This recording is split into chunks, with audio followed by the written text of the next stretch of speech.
Yeah, well, that's the question, Elena. I mean, thrill of language. What is the thrill of language?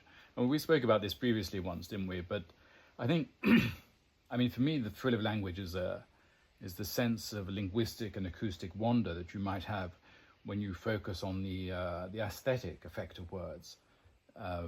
By which I mean, you know, the sensuality and musicality of voice, but also the dramatic twists of rhetoric. If, when we listen to the sounds of words, we feel alive as their different sounds and impressions reverberate within us in different unique ways, then I think that is, you know, the thrill of language. And you know, because we spoke about this previously, to be honest, I'm a little concerned that we are losing these sort of linguistic frissons, you know. In England nowadays, if you start citing from Shakespeare, perhaps the greatest crafter of words that country has ever known, then people might look down their nose at you, thinking you perhaps, you know, rather pompous. In Britain, unfortunately, we've created a culture which mocks oratory, eloquence and rhetoric. But to turn away from this kind of verbal beauty is, for me, as you know, we spoke about this previously, it's a kind of desacralization. And for that reason I have of late, but wherefore I know not, lost all my mirth, and indeed it goes so heavily with my disposition that this goodly frame the earth seems to me a sterile promontory. This most excellent canopy the air, look you, this mighty re-hanging firmament, this majestical roof fretted with golden fire, why it appeareth nothing to me but a foul and pestilent congregation of vapours. What a piece of work is a man, how noble in reason, how infinite in faculties, how like an angel in apprehension, how like a god. The beauty of the world, paragon of animals, and yet to me, what is this quintessence of dust? Man delights not me, no, nor women neither, nor women neither. Sorry, Elena. I know you like Shakespeare, so I thought I'd have to throw in some Shakespeare if we're going to talk about language. I like to burst into a bit of Shakespeare occasionally, but you know, the richness of the language here in Hamlet is absolutely intoxicating, isn't it? I mean, it's not just a question of rediscovering the thrill of language. You see, by playing with language, by using certain sort of rhetorical devices, you don't only make your speech more elegant, fun and quirky, you make yourself more persuasive too. And I know that's what you wanted to talk about. So I'll try to say a bit more about that. I mean, look at Churchill. It's always a good example, isn't he? Look at Churchill's famous oratory. Who nowadays in the United Kingdom House of Parliament has anything like that kind of mastery of language? You know, his speeches were full of anaphora, alliteration and chiasmus. He would make use of devices such as descending tricolons, as in the famous example, never in the field of human conflict has so much been owed by so many to so few. The power of these kinds of rhetorical structures, where you have so much, so many and so few, is that it enables you to pack so much meaning into one original, unforgettable line. By so much, he had in mind, presumably, freedom, democracy, liberal values, so many were the people that depended on the war effort, and so few the fighter pilots. So there's nothing pompous about it. He uses these sort of short Anglo-Saxon words, but places them in a clever rhetorical structure whose origins go back actually to what, you know, Aristotle. So if people might look down their nose at you for citing the works of our greatest writers in England, in Russia, it's quite the opposite, as you know, Elena. If you cite from the classics, then that can really have the opposite effect. I think I may have mentioned to you my first girlfriend in Moscow was this beautiful platinum blonde from Krasnoyarsk in Siberia. I don't think you met her. She was a secretary at Gazprom. And when we met, she'd just had actually the job interview. She told me she thought she'd never get the job as all the other candidates were beautiful models. Well, apart from her looks, the other striking thing about Maria was her ability to quote Pushkin. Would be sitting in the car and she'd break into «Предвижу всё, вас оскорбит печальный тайны объяснения, какой горький презрение, ваш гордый взгляд изобразит, чего хочу, с какой целью открою душу вам свою. Какому злобному веселью, быть может, повод подаю, случайно вас когда-то встретя, вас искру нежность заметя, я ей повторить не посмел, привычки милой не дал ходу, свою постелью свободу я потерять не захотел. Еще одна нас позлучила, несчастная жертва ленский пал, от всего, что сердце мило, тогда я сердце оторвал. Чужой для всех ничем не связан, дому вонос и покой, замене счастью, Боже мой. Sorry, it wasn't that she liked to show off. I think she was just sort of reconnecting with the sort of thrill and richness of the Russian language. This sort of literary genius of Pushkin, as you know, really came to define a culture because his language, I think, took root in people's minds. You know, Pushkin's skillful metaphors were not just the work of a literary genius, but they show us how he and Russians really saw the world. And that is why his works are as relevant now as they are then, as they were then. And I think the words of Pushkin echo the feelings of Russians. You know, I think I may have mentioned this to you, but each morning I buy my coffee from a cheap and cheerful hole in the wall, and the woman sits there and hands out lattes all day long, but she's sharper than clever, I can tell you. She knows the names of all her customers, even if they appear only once every month and appears and she remembers every single detail about them. And I was talking to her recently, and she asked me what I'd been up to, and I mentioned that I went to the Bolshoi Theatre, the night before. Oh, what did you see? She responded. I said I saw Mussorgsky's opera Boris Godunov. She then spoke at length about her favorite production and followed it up with a quote from Pushkin's drama. What was it now? Никто не может нас среди мирских печалей успокоить. Никто из единого развесов есть. And so, you know, these are the kinds of linguistic thrills I have in mind, these impromptu sort of citations of lines, phrases and metaphors that have etched themselves onto the minds of speakers because they carry, I think, such a sort of cultural significance, yeah? Or what about the great master of the dodecasyllabic Alexandrine, Jean Racine, and his tragic 17th century plays?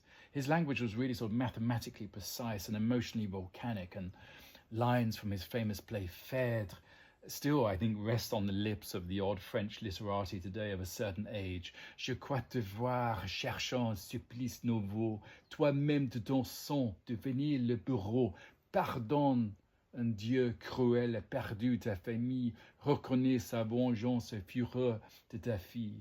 And so on. These lines, if I remember rightly, come from Act 4, which is the apotheosis where Phèdre declares her love for her husband's son from a previous lover, you know, terrible scandal. But the thrill of language doesn't just come from peppering your speech with quotes from Shakespeare, Pushkin, and Racine, of course. No, far from it. Your idiolect, your way of speaking, should really comprise the rich tapestry of all the various inputs.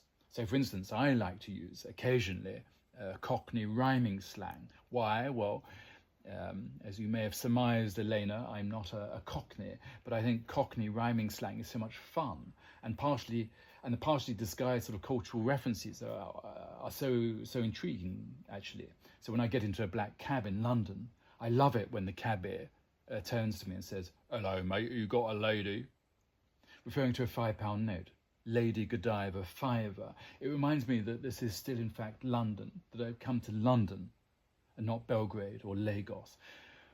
And in the vain attempt to keep these sort of kinds of vernacular going, I might slip occasionally into this sort of talk, you know. I say, I don't suppose you fancy some sticky at the rub-a-dub-dub, do you?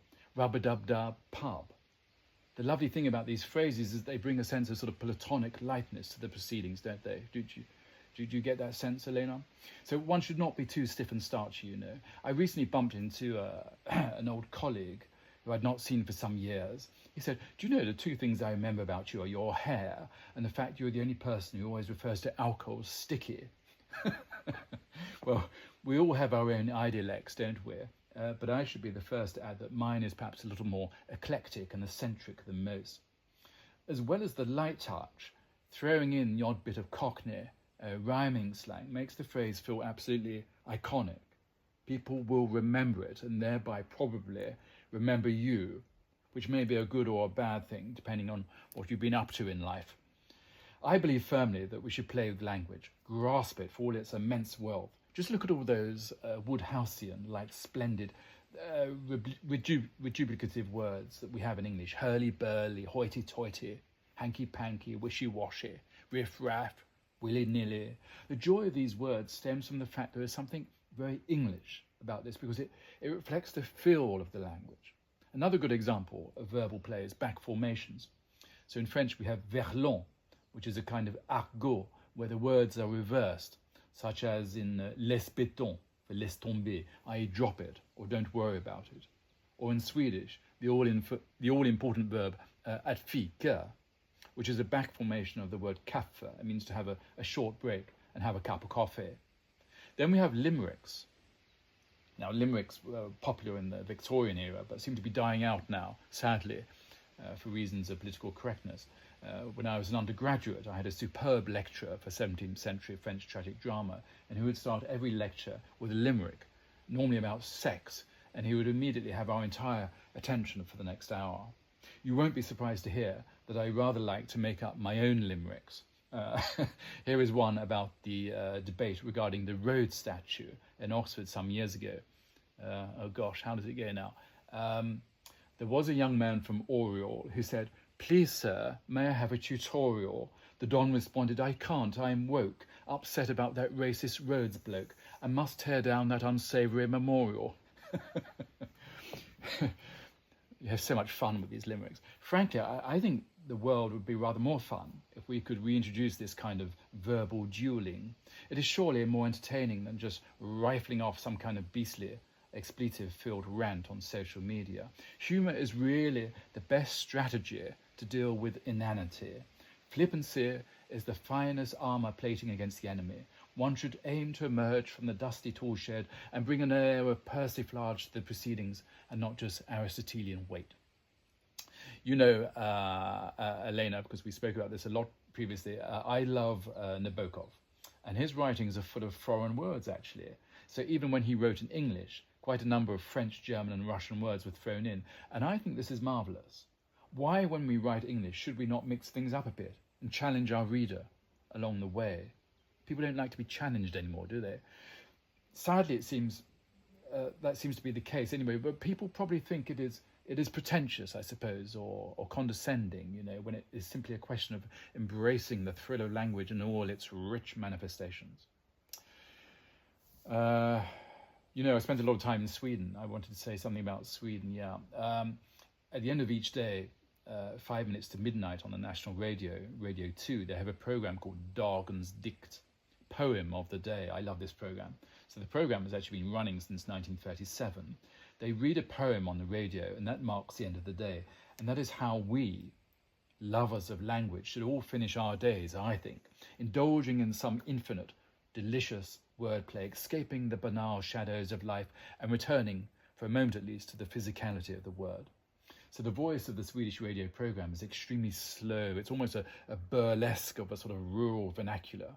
The program flirts along the crease of poetics and music, and I like to think of Dagens Dikt as the musical transcendence towards the silence of the night. This velvety voice lingers in the architecture of your mind. It fills the room entirely with its emotional hypnotic charge and instantaneity. I cherish those last few moments of the day when there's absolutely nothing but radio noise, when language again embraces the entirety of reality and experience. How often does somebody read aloud to you these days in this fashion, Elena? It's a good question, isn't it? These simple pleasures can be so rich, I think, when the sense of indulgence is shared, at least. The seesawing positive, the Swedish words, the long nasalized vowels, it sort of fills the room with a soft, comforting sound that might be the lines of a haiku that takes one away from a serene sonic journey. Oh, I love this language, the apotheosis of lyrical expression, poetry with a purpose. I'm always seeking these special moments when we're governed entirely by words again.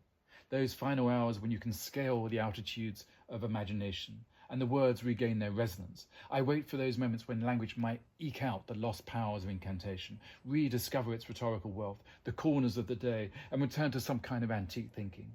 I remember one evening just before bed listening to one of Thomas Tranströmer's poems being read on this program I was telling you about, Dagens Dikt. So Tranströmer was the leading poet of his generation in Sweden, but I think not very well known outside Sweden, beyond Sweden actually. So the thrill of his language comes from its sheer simplicity. It's like watching the supernatural slowness of the snow falling. And I remember the poem that was read that night. It is called Långsam musik, slow music. How does it go? I try to remember it now. Bugnaden är stängt. Solen tränger igenom fönsterrutorna och värmer upp ovansidan på skrivborden som är stark nog att bära människans tyngd. Vi är ute idag på den långa vida sluttningen. Många har mörka kläder. Man kan stå i solen och blunda och känna hur man långsamt blåser framåt. Jag kommer för sällan fram till vattnet, men nu är jag här bland stora stenar med fridfulla ruggar.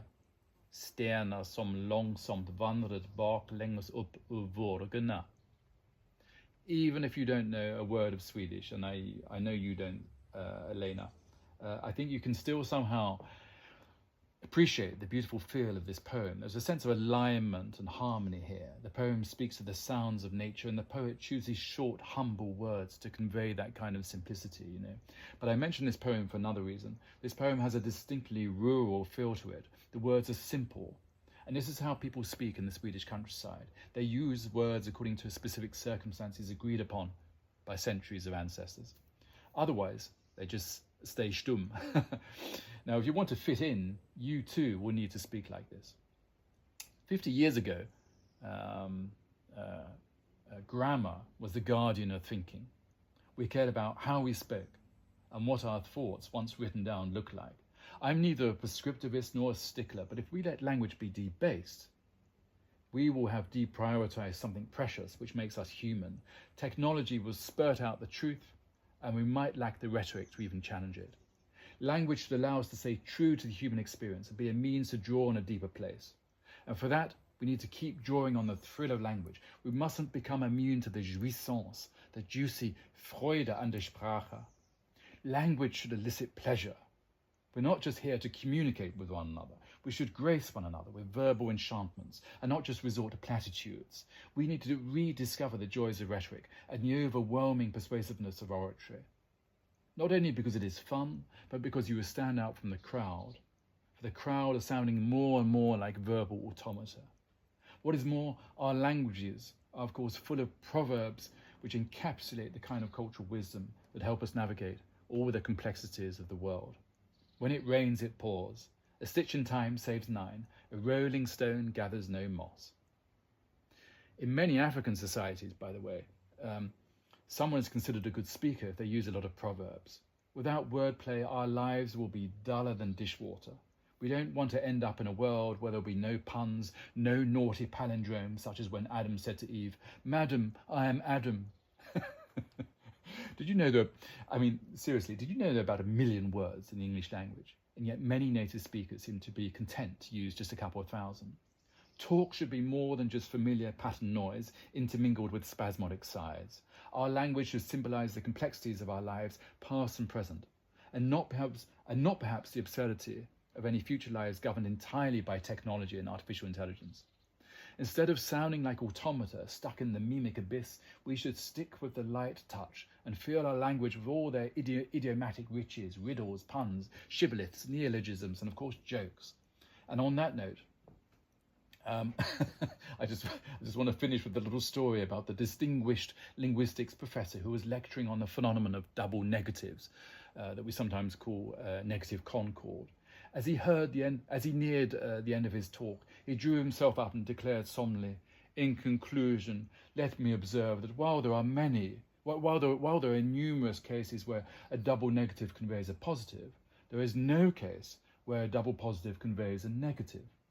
Whereupon, from the back of the room, arose a small voice dripping with disdainful condescension. Yeah, yeah.